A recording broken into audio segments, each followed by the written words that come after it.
Bonjour à tous, bienvenue aujourd'hui dans cette vidéo. Je vous partage l'importance d'avoir le bon état d'esprit face à une situation. Donc, on va parler de réussite et comment maximiser ses chances pour réussir. On va parler donc de l'approche psychologique, on va parler des 4 étapes d'apprentissage et de l'ego. La vidéo a été enregistrée pendant un live sur Facebook, donc quelques fois pendant la vidéo, vous allez me voir en train d'échanger avec des gens. Mais en gros, le contenu est là, est quand même bon et c'est très peu d'interaction, vous allez voir. Donc, profitez bien de cette vidéo et je vous souhaite à tous une bonne réussite. Ciao, ciao. L'importance d'avoir la bonne approche psychologique, c'est ça qui va déterminer si vous allez être dans la réussite ou dans l'échec. OK?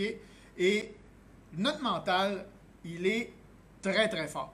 Notre mental, ce qui se passe entre nos deux oreilles, c'est vraiment, vraiment important. C'est vraiment fort, en fait, parce que c'est ça qui va déterminer souvent ce qui se passe. Alors, justement, si on est quelqu'un qui, par le passé, a vécu beaucoup de réussite, on va avoir tendance à avoir confiance en soi et aller de l'avant sur des décisions, en fait, qu'on a à prendre beaucoup plus facilement parce qu'on a confiance en soi et donc, on va se projeter dans le futur et on va projeter une idée positive des répercussions de nos actions. OK? Tandis que si on est quelqu'un qui a vécu plusieurs échecs dans sa vie, à l'inverse, on va plutôt projeter une idée négative, en fait, du futur et on ne va pas se lancer de la même façon dans l'action. Et là, ça peut être, par exemple, de reprendre contact avec des personnes que vous n'avez pas vues depuis longtemps. Ça peut être une opportunité qui se présente et vous ne savez pas si oui ou non vous allez y aller.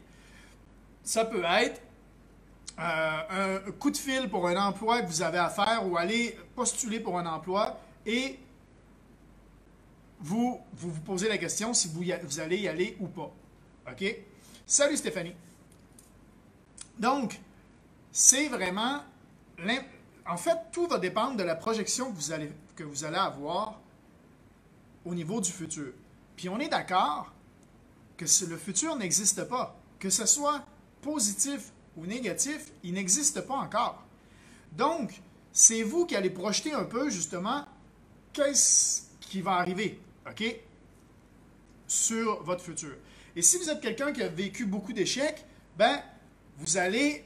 Hey, Larry! Donc, vous allez en fait vous projeter probablement des idées négatives sur ce qui va arriver. Et quand va arriver un obstacle devant vous, ça va venir confirmer ce que vous pensiez. Et donc, vous allez vous dire, je le savais.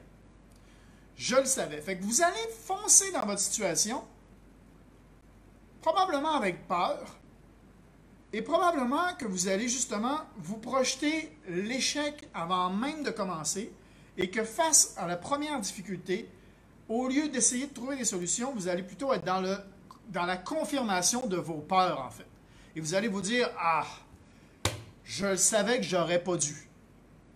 Tandis que si vous êtes quelqu'un qui a déjà vécu des réussites, si vous êtes quelqu'un qui a confiance en lui, si vous êtes une personne qui a confiance en soi, en elle, vous allez vous projeter positivement sur la finalité, en fait, de votre décision que vous avez à prendre. Comme je dis,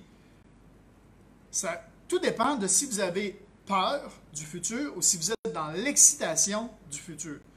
Reprendre contact avec quelqu'un qu'on n'a pas parlé depuis longtemps, on est d'accord que ça devrait être excitant.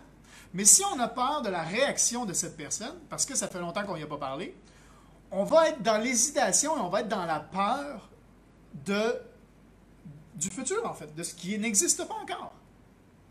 Tandis que si vous êtes quelqu'un qui a confiance et si vous êtes dans l'excitation, vous allez être aussi dans le mode solution. Et donc, quand va venir un obstacle devant vous, OK? Et pareil, si vous êtes en train de chercher un emploi et qu'il arrive un premier obstacle, vous allez être en mode solution. Vous allez vous trouver, en fait, vous allez vous dire, OK, peut-être que la ligne n'est pas droite comme ça vers mon succès. Peut-être qu'il faut que je fasse un petit zigzag comme ça pour y arriver. Mais vous allez trouver la façon d'y arriver. Et ça, en fait, c'est l'approche psychologique de départ de si vous vous projetez dans quelque chose qui n'existe pas encore, dans l'échec ou dans la réussite. Ça joue sur le démarrage. Et en plus, vient se joindre à ça l'ego. L'ego, c'est très, très fort parce qu'on a peur du jugement des autres. On est comme ça.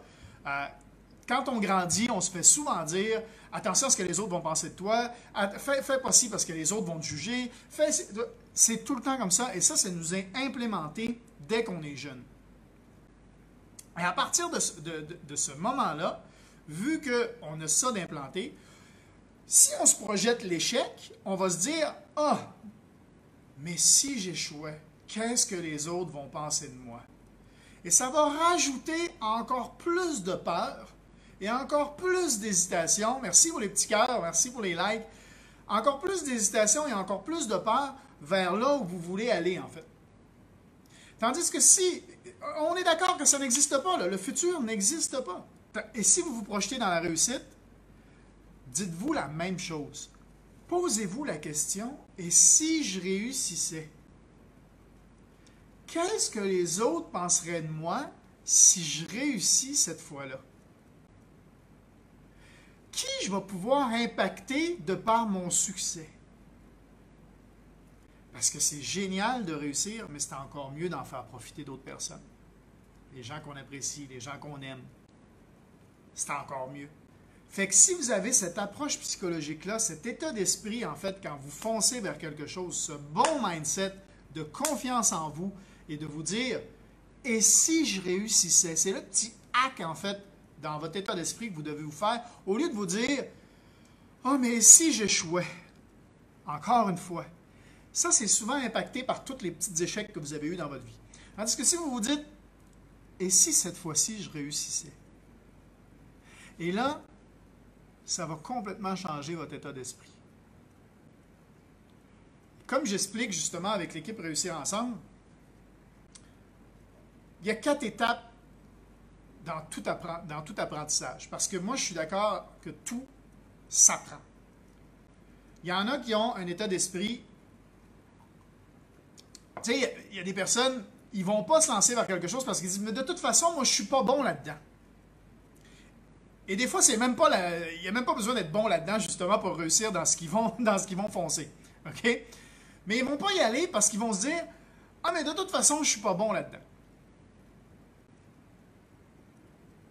Je te donne un exemple. Moi, on m'a toujours dit, quand j'étais jeune, « Ah, mais toi, tu n'es pas manuel. Toi, toutes les arts, tout ça, tu n'es pas bon là-dedans. Hein? Toi, c'est tout ce qui est intellectuel. Hein? » Et donc, à partir de ce moment-là, comme j'avais ces trucs-là, quand je faisais face à des trucs qui étaient manuels, je me projetais dans le futur sur l'échec. Et donc, au premier obstacle, je venais confirmer que « Ah ben oui, mais c'est normal, je ne suis pas bon là-dedans. » Effectivement, les croyances limitantes. Par contre, moi, aujourd'hui, je pense sincèrement que tout s'apprend. On a appris à marcher, on a appris à lasser ses lacets, on a appris à faire plein de choses dans notre vie qu'aujourd'hui, on ne se rend même plus compte qu'il a fallu l'apprendre. Et donc, il y a 4 étapes dans tout apprentissage. La première étape, c'est être inconsciemment incompétent. Si vous n'avez jamais essayé de marcher dans votre vie, vous ne le savez pas, vous n'êtes pas capable de marcher. OK? C'est inconsciemment incompétent. Et là, je vous dis, je vous donne un exemple. OK? Je vous donne un exemple. Est-ce que quand un bébé apprend à marcher et qu'il tombe la première fois, est-ce qu'on va lui dire « Ah non, mais ça, c'est pas pour toi, tu ne devrais pas marcher, reste à 4 pattes toute ta vie. » Mais non. Pourquoi on ne fait pas ça? C'est parce qu'on focus sur tous ceux qui sont capables de marcher. On ne focus pas sur la minorité qui ne sont pas capables de marcher. On va focuser sur les gens qui sont capables de marcher et on va se dire, il va réussir, il faut juste qu'il apprenne. À force de persévérance, il va réussir. Et par contre, quand quelqu'un se lance dans une opportunité, ou même vous, quand vous faites face à une possibilité, un emploi, une opportunité d'affaires, n'importe quoi, okay, quelque chose qui est nouveau, souvent les gens vont essayer de vous décourager, qui vont vous dire « Ah non, mais ça, c'est pas pour toi. Ah non, mais tu devrais pas faire ça. Moi, quand je suis parti vivre en Thaïlande, on me dit ça. Mais non, mais trouve-toi une job comme tout le monde. Trouve-toi donc un emploi comme tout le monde. Ça, c'est des choses qu'on dit aux gens sans s'en rendre compte de la répercussion que ça peut avoir sur eux, en fait. Parce que ça leur projette un futur de négatif, en fait. Et si on fait ça, c'est parce qu'on se dit et qu'on se projette, on se base, notre focus est sur ceux qui n'ont pas réussi, au lieu que notre focus soit sur ceux qui ont réussi. Moi, si on me dit 95% de gens qui n'ont pas réussi à faire telle affaire, je vais me dire, ah, ça veut dire qu'il y a 5% des gens qui ont compris comment ça fonctionnait. Ils sont où? Parce que moi, je vais apprendre d'eux. Je ne vais pas essayer d'apprendre des 95%, puis je ne vais pas suivre les conseils des 95% qui se sont déjà plantés, puis qui vont me dire, oh, mais tu devrais m'écouter, je le sais que ça ne marche pas. Non, je vais focuser, puis je vais écouter les gens qui sont dans le 5%, les gens qui ont réussi, en fait. Parce que c'est eux qui vont avoir les bons conseils, puis c'est eux qui peuvent m'amener à la réussite. Pas les gens qui n'ont pas réussi. C'est logique quand dit comme ça. Et donc, dans les 4 étapes, la première étape d'apprentissage, c'est être inconsciemment incompétent. Ça veut dire qu'on ne sait pas qu'on ne sait pas le faire. Si vous n'avez jamais attaché vos lacets, vous ne savez pas que vous ne savez pas attacher vos lacets. OK? Après ça, la deuxième étape, c'est être consciemment incompétent. Première fois qu'on essaye de marcher, on s'en rend compte assez vite qu'on ne sait pas le faire. Puis ça fait mal aux fesses. Même chose pour attacher ses lacets. Quand on va pour attacher ses lacets la première fois, on se rend compte qu'on ne sait pas le faire. Donc, on est consciemment incompétent. La troisième étape, c'est quand commence l'apprentissage. Quand on commence à l'apprendre, on devient consciemment compétent. C'est-à-dire qu'il faut réfléchir à ce qu'on fait pendant qu'on le fait. On est en mode apprentissage. Et cette phase-là, elle est bourrée d'obstacles. Cette phase-là, c'est là la plus difficile à passer. Donc, on est passé de inconsciemment incompétent à consciemment incompétent. Et là, on rentre dans le consciemment compétent. C'est-à-dire que, par exemple, un enfant qui apprend à marcher, il faut qu'il pense à mettre le pied gauche devant, le pied droit, gauche, droit. Puis on le voit, là, c'est dur. Dans sa tête, il faut qu'il le fasse. OK? Puis il n'y a personne, encore une fois, qui va lui dire « Mais non, mais reste à 4 pattes toute ta vie. » Comme on fait quand les gens commencent des opportunités. Gab, tu dois savoir. Je ne sais pas si tu étais là dans ce bout-là tout à l'heure quand je disais ça, mais souvent on va dire aux gens « Ah non, mais ça ne marche pas ces choses-là, ça marche pas. » Donc, on ne dit jamais à un bébé que de laisser tomber quand il tombe par terre les premiers temps. Pareil quand on attache ses lacets. Quand on attache ses lacets les premières fois, on est consciemment compétent, c'est-à-dire que il faut faire la petite boucle, après ça, il faut prendre l'autre lacet, il faut faire le tour, après ça, il faut rentrer à l'intérieur, après ça, on tire. On y réfléchit, on est focus sur ce qu'on est en train de faire. Et quand on est en mode apprentissage sur quelque chose de nouveau, il faut être focus. Si vous n'êtes pas focus dans cette phase-là, vous allez passer à côté. Vous allez passer à côté de ce que vous êtes en train de faire. Et donc, ça, c'est la partie consciemment compétent. Et à un moment donné, vous allez devenir inconsciemment incompétent. Je pense qu'il n'y a pas personne qui m'écoute en ce moment qui réfléchit quand il faut qu'il marche, qui met une jambe après l'autre. Gauche, droite, gauche, droite. On le fait naturellement, ça devient inconscient. Pareil pour attacher ses lacets. Qui c'est qui pense à... Quand il attache ses lacets, qui c'est qui est en train d'y penser? On est ailleurs, on est en train de penser à ce qu'on a mangé la veille, qui nous fait roter encore, qu'on n'a pas digéré. On est en train de penser à ce qu'on va faire, justement, à où est-ce qu'on s'en va, parce que si on est en train d'attacher ses lacets, c'est probablement qu'on a une activité. Donc, on est complètement ailleurs. On est rendu inconsciemment compétent. Et ça, c'est la quatrième phase. Donc, première phase, on est inconsciemment incompétent, on ne sait pas qu'on ne sait pas le faire. Deuxième phase, on est consciemment incompétent. On vient d'apprendre qu'on ne le sait pas le faire. Et là, on s'en aperçoit. Troisième phase, consciemment compétent. On est dans une phase d'apprentissage. On est dans une phase où c'est là que va se déterminer, en fait, si on va avoir de l'échec ou la réussite. Et c'est ce que je disais tout à l'heure. C'est là où il faut que vous projetez dans le futur sur la réussite et non pas sur l'échec. Il ne faut pas avoir peur de l'échec et du jugement des autres qui vont en découler. Il faut se dire, Il faut avoir confiance en soi et se dire « et si je réussissais » au lieu de « et si j'échouais ». Il faut se dire « et si je réussissais » et donc, avec cette mentalité-là, on va se dire « et qu'est-ce que les autres penseraient de moi si je réussissais » quel impact je pourrais avoir positif sur les autres autour de moi, sur les gens que j'apprécie, sur les gens que j'aime, par ma réussite en fait. Et donc, à partir de ce moment-là, l'approche psychologique et la façon de faire va déterminer si face au premier obstacle, vous allez confirmer vos peurs et vous allez laisser tomber ou vous allez trouver une solution pour arriver à ce que vous avez projeté, votre succès. Parce que vous allez être dans l'excitation d'arriver. Le sentiment, le feeling de l'excitation d'arriver à votre objectif en fait. Et si je réussissais, OK? Au lieu de « et si j'échouais ». C'est complètement différent comme approche psychologique. Et dans la phase de consciemment compétent, dans la phase d'apprentissage où on est focus, cette approche psychologique-là va être super importante parce que c'est ça qui va déterminer si vous allez abandonner ou si vous allez trouver des solutions pour réussir en fait plus tard. Et la quatrième étape, inconsciemment incompétent, ça devient naturel, c'est quelque chose qui se fait naturellement et tout ce qu'on apprend à un moment donné, à force de le répéter, répéter, répéter, avec la persévérance, on devient inconsciemment incompétent. Ben oui, parce que ça change complètement le truc. Et d'ailleurs, petit teasing, la présentation qu'on va faire demain matin à 9h30 heure du Québec, 15h30 heure de la France, on fait une présentation sur ce que je fais, le trading, en fait, Forex, et on présente l'école de Forex. On va travailler énormément justement sur le mindset. Je dis le mindset, c'est important.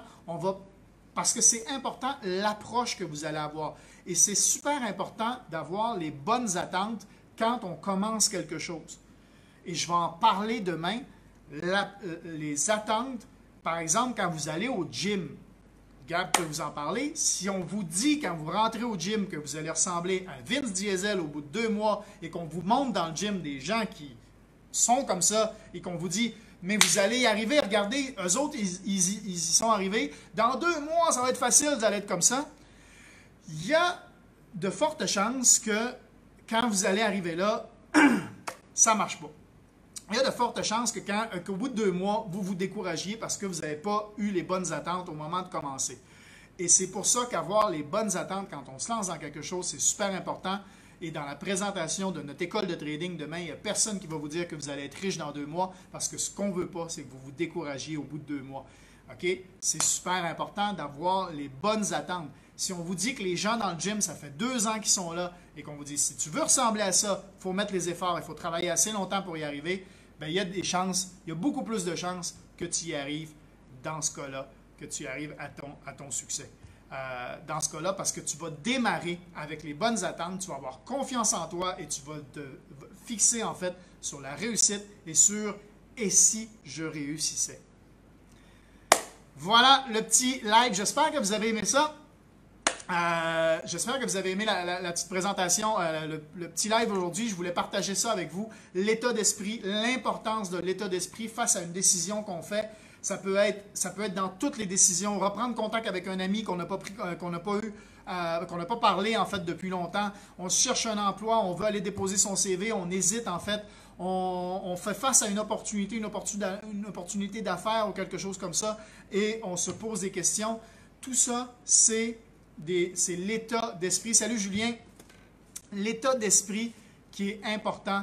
Merci à tous. Si vous voulez avoir plus d'informations sur justement l'école de trading et la façon dont on présente les choses et être là demain matin à 9h30, eh bien, envoyez-moi un petit message et je vais vous contacter pour vous donner le lien. On fait ça sur Zoom.